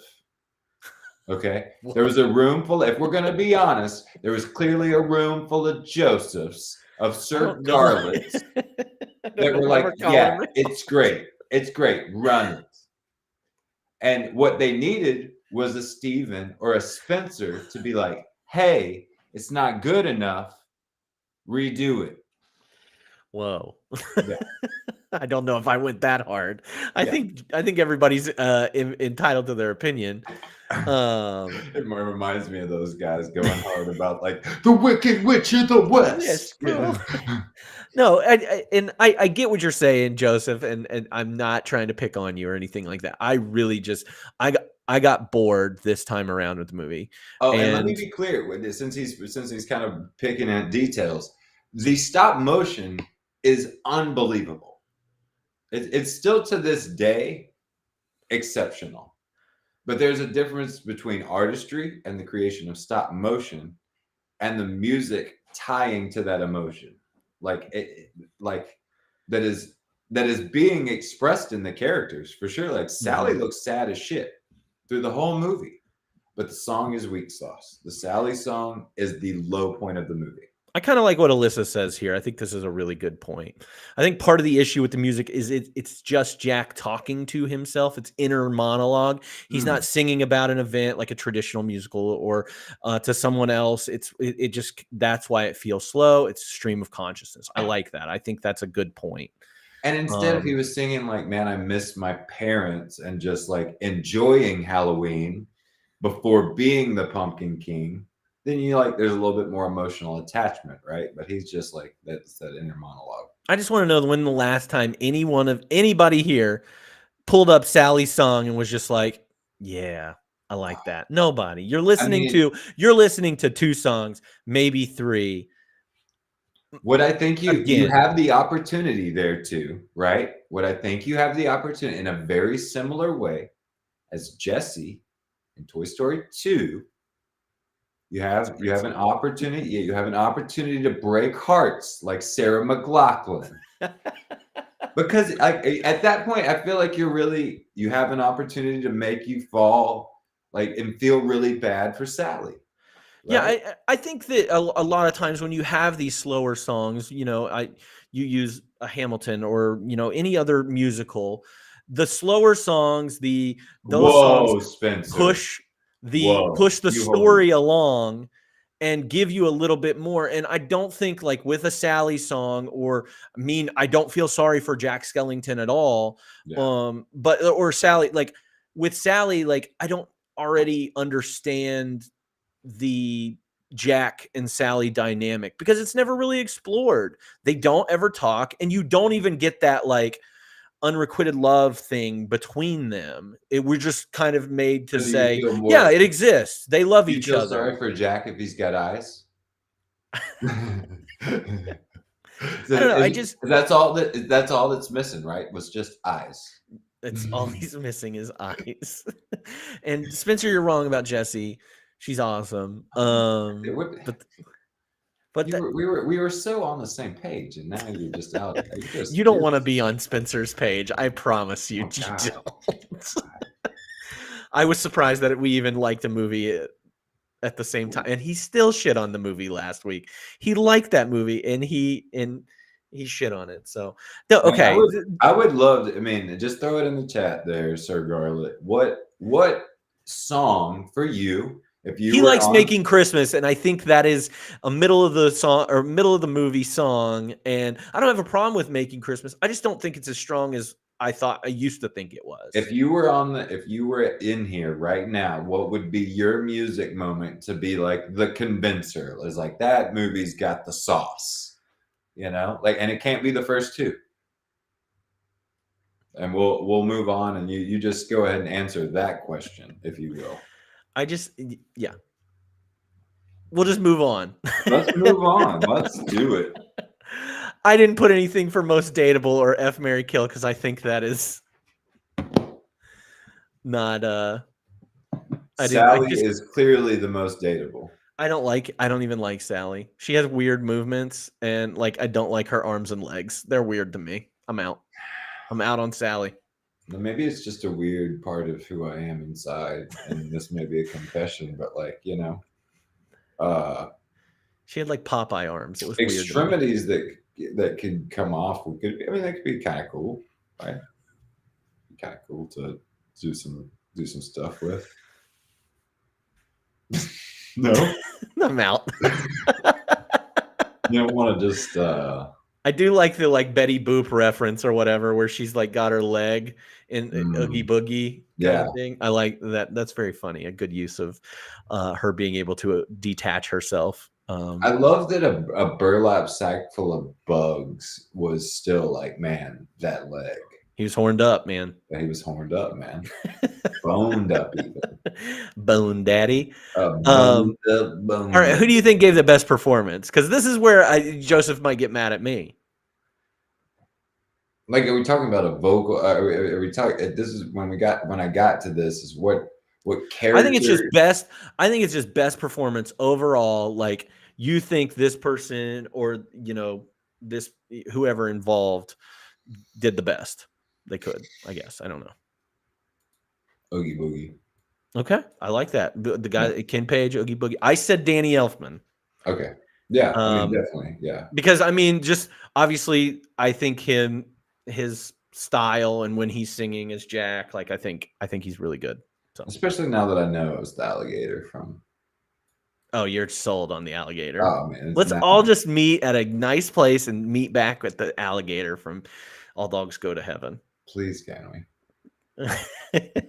All right, I did a 2023 recast for this. Did you do recasts? I did, but I mean, it's so like predictable with what I've been immersed in recently. Yeah, give it to me.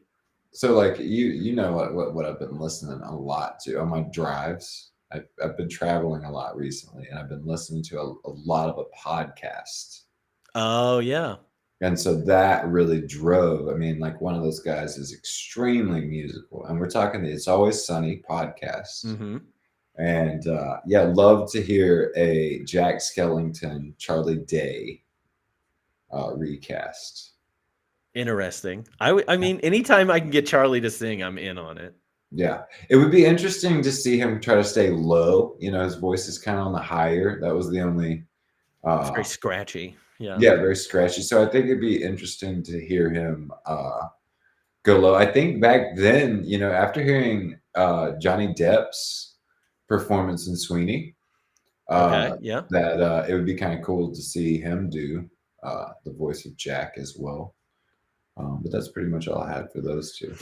One of mine was Influence because they did like a Hollywood Bowl, like they did this like 25th anniversary or 30th, whatever it was, but they got all the people that were in the original to come out and sing. I think it was for like the 25th anniversary. They had Billie Eilish sing Sally's song. Oh, and I was like, Billie Eilish would be really good there. Yeah, she could totally voice her as well. Yeah, she could voice her. I said Seth MacFarlane as Jack. Oh wow, good one. I liked that. this is another like musical theater thing. Andre DeShields, he's a very famous Broadway guy. I think he would be a really good Oogie Boogie. If you don't know who that is, look up like Hades Town is the musical, and Andre DeShields is the guy that I think he's like the narrator in that. I think that he would be good. Fred Armisen as Dr. Finkelstein, maybe too on the nose. I don't know, but I think he would be really good. And for the mayor, I said Titus Burgess from Unbreakable Kimmy Schmidt. Titus, I think he's incredible and would be incredible as the mayor. And give the mayor a song. Yeah, give the mayor a song, man. So yeah, that's my Sad Mayor recast. Faces song. So, all right. Any fun facts? I believe the body count of this film is 1. That's Oogie Boogie. So I'm gonna do a body count every time. Other fun facts that you found. I have a few, and we've touched on a couple of them already throughout. There's some fun ones. I mean, I believe that it took about 3 years to make. There was like 120 people working on it at one point. I mean, it's just a really incredible, this rewatch, I really framed it as just like they're doing I tried to really focus on how much effort. One fun fact is, I'm sure you have about the most difficult shot. Did you No, I didn't write that one. Yeah, there's some interviews with the most difficult shot that they did in all of this. I think it took 3 months. I may be misquoting that, to do this one shot where when Jack first finds the Christmas Town door, he reaches for the door handle and it's a Christmas ornament. Mm-hmm. And you can see the reflection of him like kind of 360 in that ornament. And apparently that was the most difficult shot in the movie. Interesting. That lines up. I Seems I wouldn't even have thought about that. And I'm already impressed because like for 1 second of film, it takes 12 stop motion moves to make that. It took them 3 years to complete this whole movie. So I also saw that it was at one point suggested, what's the doctor's name again? Finkelstein. Dr. Finkelstein would be revealed as Oogie Boogie. And Tim Burton was so opposed to it that apparently put a hole in the drywall somewhere at some point, because he was so opposed to that. And that also I found it interesting that the reason Tim Burton, I mean, he was supposed to be the director on this movie, but he had so much success with Batman and was doing Batman Returns. Oh, so he couldn't do this. He could not direct. And also, another thing that was interesting to me is I was like, how did they get this movie out? It's associated with Disney, but they did not want it associated with Disney, so they did DreamWorks. Something else? No, it wouldn't have been DreamWorks. DreamWorks would have started with like Shrek. I should have written it down. Buena Vista, maybe? It was not originally released under Disney. And now Disney puts their name all over it. Yes, and there's even a little Easter egg in there where one of the toys the kids open is like a scary Mickey Mouse, and one of the kids are wearing Donald Duck pajamas. Oh, okay. It was released under Touchstone Pictures. Touchstone, sorry. Which is Disney. I should have written that down. DreamWorks is far off. Mm-hmm. But yeah, they didn't want anything to do with it, but they even still put a little like Mickey Mouse and Donald Duck in the movie. And then Jack Skellington was in several other films, including one of the ones we mentioned earlier, James and the Giant Peach. Mm-hmm. He makes an appearance as Captain Jack in that. Oh movie. Yeah. Just a staple icon. Could probably think of some more. I didn't write any down because they were so like kind of stuck in my brain. They were fun. They were actually fun enough. Mm-hmm. that I didn't need to write them down. I'm sure you may have a few that I read that I forgot to write down. I've got a couple. In the extended ending that's heard on the soundtrack, Santa Claus returns to Halloween Town to visit Jack and finds out Jack has about 4 or 5 skeleton children. Him and Sally get a little busy. Yeah. I already mentioned that one. Despite being considered a villain by many fans, Tim Burton himself does not consider Oogie Boogie to be evil, which is interesting. He's pretty evil. Yeah. Let's see here. Oh, I liked this one. This was one. Jack rides across the sky under a Christmas Eve full moon. Between the end of World War II and the end of 1993, the year of the film's release, there were only 5 Christmas Eves that had a full moon or close to full, as no matter. So that was in 1950, 1958, 1959, or 69, 77, and 88. So those are the only 5 years that this could have taken place if somebody was trying to calculate when it takes place. Yeah. So I thought that was fun. Interesting. Yeah, that's super fun. Let's see. Some of the presents that get delivered are nods to Tim Burton films. So we see it a couple times. We see that snake that looks like a sandworm from Beetlejuice, that black and white snake, striped snake. In the shrunken head, that is from Beetlejuice, where in the afterlife, it's the same one. The cat and the duck are in Batman Returns. The cat is the mascot for the department store there, and then the duck is the same duck that's driven by the penguin in that movie. Yeah, I love the way that duck turns around and scares the shit out of those kids. Yes, and there's like little bullet holes in it, like with blood dripping out. Yeah. I love how they put gnarly. the red dots on it. Like, yeah, it's gnarly, man.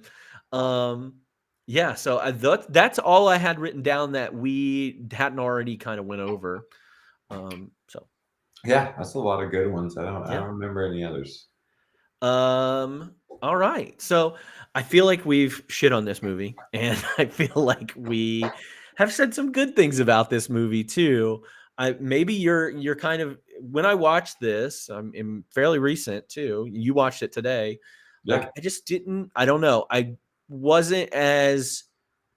It wasn't as magical this time around. Other than the visuals, it wasn't as magical to me this time around as it was perhaps when I was younger. And maybe I just felt like I never fully watched the whole movie. Yeah. No. I mean, I think that for me, as like my appreciation for the way it was made and how well it was made has gone up. Like the magic of it, kind of, you're saying, has gone down. So it kind of balances itself out. Where I still, as mentioned before, the artistry is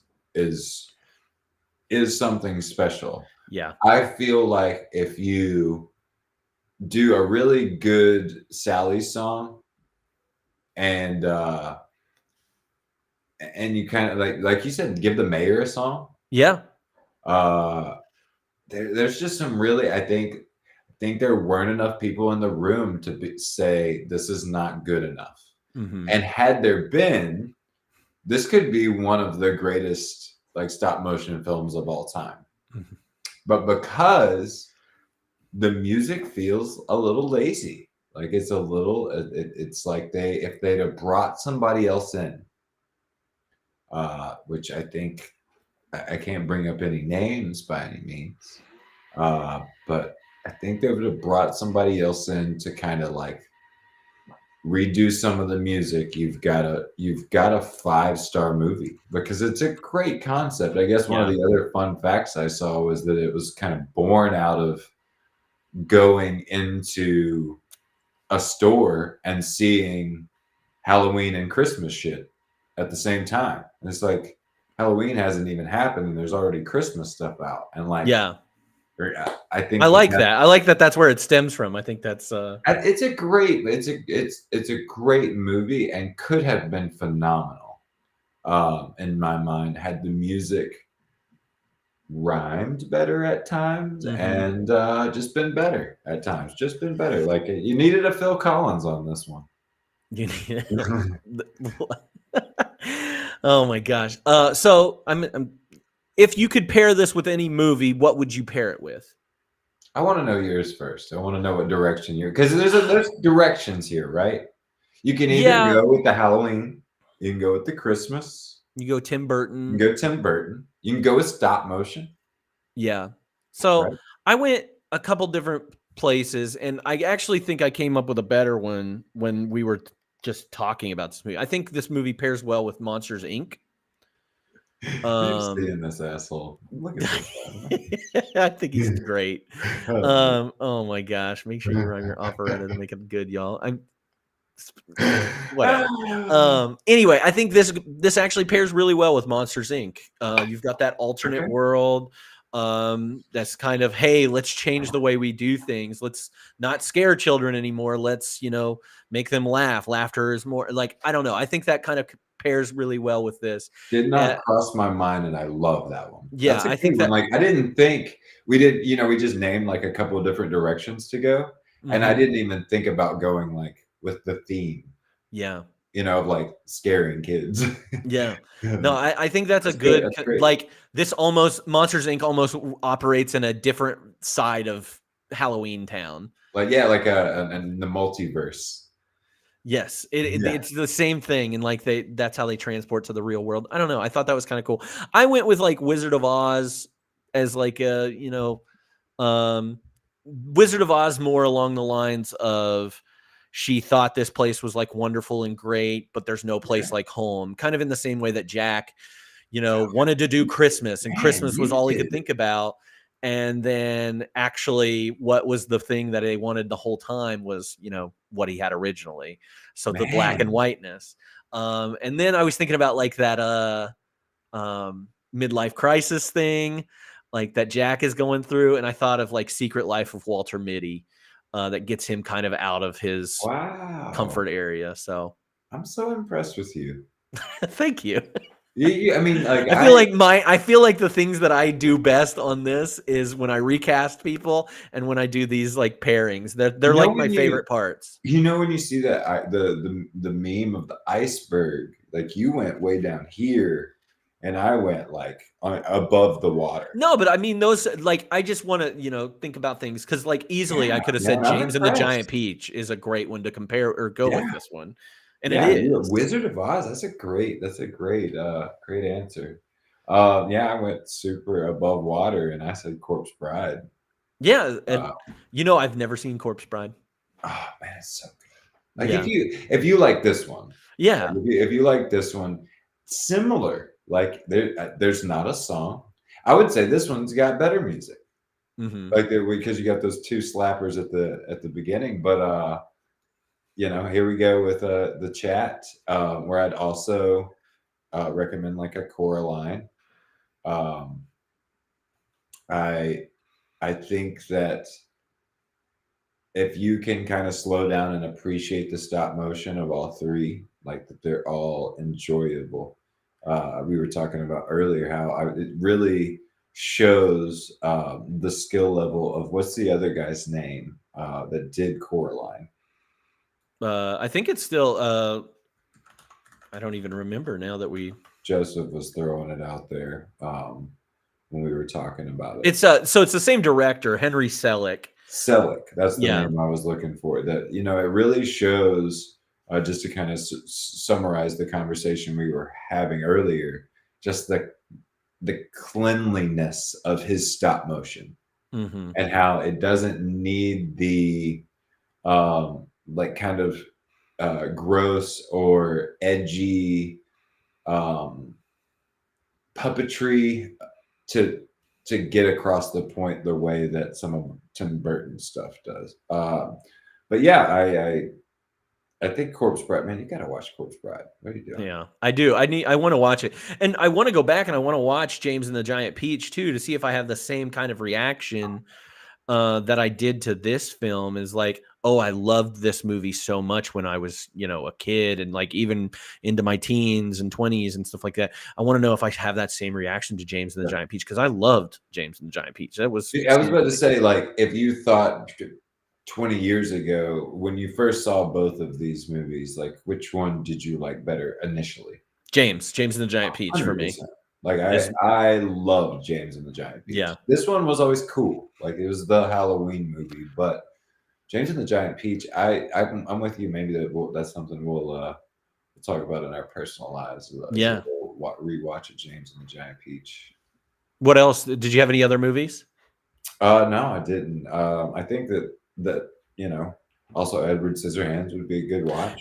That is a good one too, and I thought about that too, especially for like the Jack or the Sally being created by the doctor thing. It's the same, that's kind of the same story Exactly. as Edward Scissorhands. He gets created by this doctor. It's a little bit nicer of a relationship in Edward Scissorhands than the one in this one, but still very, very cool.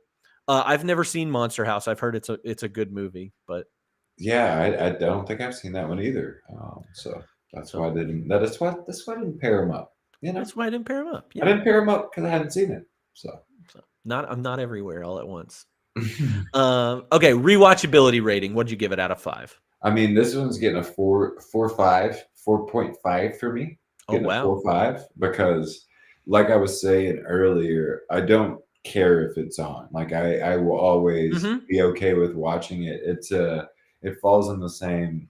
Like I feel similar about a lot of the movies that we've brought up, and just like kind of the categories. Like a Wizard of Oz, I'm always cool to watch some Wizard of Oz. Yeah, Joseph's gonna have an aneurysm, because I know I'm being critical, and we'll get this to the overall here shortly, where I give it a 4 or 5 on rewatchability because of what I mentioned earlier about appreciating the stop motion more and more. And like I found out today, it took 3 years to make. Yeah. So even the next time, and I think after I watched it, so like even the next time I see it, which will probably be around Christmas time, I'll appreciate it even more. And so that's to me where the rewatchability comes from, is just the full-blown appreciation for the artistry. The music can still not be amazing. So yeah, I give it a 3 on rewatchability. Yeah, frankly, just because I think I was a little bit more disappointed this time around after I watched it. So, and honestly, like I may after this conversation, after this full-blown, I had 4 or 5 written down. But as we've kind of fleshed it out more and more, I think I'd lean more towards a 4 if I was going to correct that, because I agree with you. There's a little disappointment. I think, though, I do think about like 6 months from now. 6 months from now, like I'm cool with watching it again. I'm never going to not want to see Jack Skellington be. I think in a normal everyday conversation, if somebody 6 months from now asks me how I feel about Nightmare Before Christmas, I will be like, oh, it's awesome. It's an amazing movie. Love that movie. But if somebody caught me right now, I'd be like, ugh, I don't know. You want to sit down and watch it with me? I'll be like, I'm good. Thank you. You can watch it though. But yeah, overall star rating, I gave it a 3 out of 5 stars. I'm right there with you, a 3. Yeah. A high rewatchability, just because it's fun. It's a fun movie, and I think one of my big arguments for that is like you can pick up anywhere, right? If you've seen it one time, what the fuck? A 1.5? Spencer hated this movie. Oh my gosh, that's horrific. Wow, that scrambled my brain. I would say I would put it such a high rewatchability for me personally because you could put it on at any point. Yeah. You could put the movie on when they're revealing Oogie Boogie. And if I know from watching it before, this dude was just trying to like be Santa Claus. He failed at it. Now he's trying to get Santa Claus back. If you know the premise, you can pick up anywhere and enjoy it. Yeah, that's a good point. That's a good point. Even though the music's weak. So that's where we're going to end it. Not end it abruptly, but also I want to thank you for coming on here and sharing a controversial opinion, to a lot of people out there. I know you've been, on vacation and you went to Disney World and you did all that. But have you watched anything since the last time you've been on here, or something that you've seen? I mean, I don't remember the last time you've been on here, but anything that you can remember that you've watched that is something that you'd recommend? Man, I was thinking about this as the podcast was approaching, right? Mm-hmm. And I'm not good at this. I watch the same shit. I was thinking about it and I was like, I started watching the new season of The Great British Baking Show. Yeah. As I do. And then I watched like the new episode of Bob's Burgers, and I've been watching the new seasons of episodes of It's Always Sunny. But I don't really, as a guest on your show, I'm really dropping the ball on not watching many movies outside of whatever you guys are watching. How's the new host?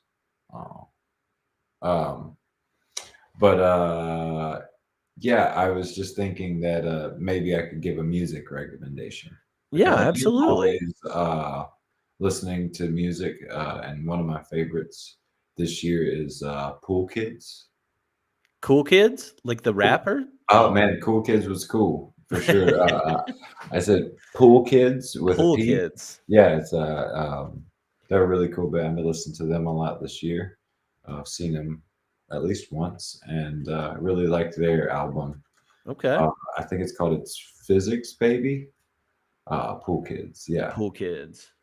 But yeah, I don't have a lot of movie recommendations, but I always got some music recommendations. Nice. I do appreciate that. I think, hey, if you're on here, maybe I'll ask you for music recommendations instead. Unless there is a movie that you've seen that you're like, everything everywhere all at once, you have to see it. And then, of course, like the first time you came on, I think you told everybody about Eternal Sunshine and several other movies that mean a lot to you. And maybe you don't watch them all the time, but and still get out there, get on Netflix, watch Nimona. That I remember you saying that. Movies of the year, for sure. But yeah, definitely always got music recommendations, not always movie recommendations. It's okay. A lot of movies I need to see. A lot of movies. Yeah. I have been doing my horror movie every night or every day for Halloween, or for the month of October and for Halloween season. So I've been watching a lot of good and bad stuff. So I watched Gerald's Game, which is on Netflix. If you've never seen that, it's a Mike Flanagan. I love Mike Flanagan. Joseph always gives me a hard time about that. I don't know why. But Gerald's Game's awesome. And it's a very simple concept, and freaking loved it. I watched Return of the Killer Tomatoes, which was a lot funnier than I thought it was going to be, and like a lot more entertaining than it was going to be. What is the other one I've watched that I would recommend? REC, R-E-C, like record. It's a Spanish found footage movie about these people that are like trapped with like zombie possessed people in this apartment building. So out of the ones that I've watched so far, and Sleepaway Camp too. If you've ever seen Sleepaway Camp, you need to watch Sleepaway Camp it's just insanity. You haven't watched Reptile yet? I have not watched Reptile yet. I'm interested to see what you think about that. I need to watch it myself, but me and Joseph talked about it a little bit, so I'm interested to see. I love Benicio. Yeah, we gotta. You and I need to watch it so the three of us can talk about it. And we need to do our Wes Anderson pod too, because there were 4 short films that were just released on Netflix, Wes Anderson ones. I've only seen one of them, and we'll be watching the other 3. And I'd be curious to see where they kind of sit in people's ranking. I love Roald Dahl. Together? I don't know. We can group them together. We can do it separately, but I don't know. That's my thing. But that's it. Other than that, so we'll plan that. We'll get that kind of scheduled. I've been traveling, so it makes things a little bit more difficult. It might be more of a November thing. It's definitely Wes Anderson season. It's fall. We should be watching Wes Anderson movies. But again, Steven, thank you so much for doing this. I did this on a short notice, but I really appreciate you doing this, and I admire your opinions. I love it. I'm glad that we lined up a lot better than I thought we were going to line up. Honestly, Man, I thought I really was going to thought shit on this gonna thing. be so short, and here we are, almost Sitting at- 2 hours We're in. way over the movie's length. So Yeah, I love it. And it's because I love you. I just love talking to you. I mean, this has been so fun all year. Just to, like I said, I'm maybe the outlier in this group of folks that like I just don't watch a lot of movies. It's Yeah, just it's not, and this has really made me watch a lot more than I normally would have. So I really appreciate you. I really appreciate you having me on, giving a shit what I think, and I can't wait to do another one someday. yeah, we'll have you on I'm sure there's something coming up that we'll have you on for. So, but next week's movie is called The Remains of the Day. It's way different than this movie. It is streaming maybe on Paramount Plus and Showtime if you have that. If not, you can always rent it from from Amazon or do whatever you want illegally. I don't encourage that, but do it, whatever. I don't care. I don't get any money for this. So do whatever you want to watch this movie. It is a drama movie. So we'll have some fun talking about that next week. And we hope to see you there. Watch the movie ahead of it and come in with your hot takes. And we'll see you next time on 52/1993. Thank you so much, everybody. We'll see you next week.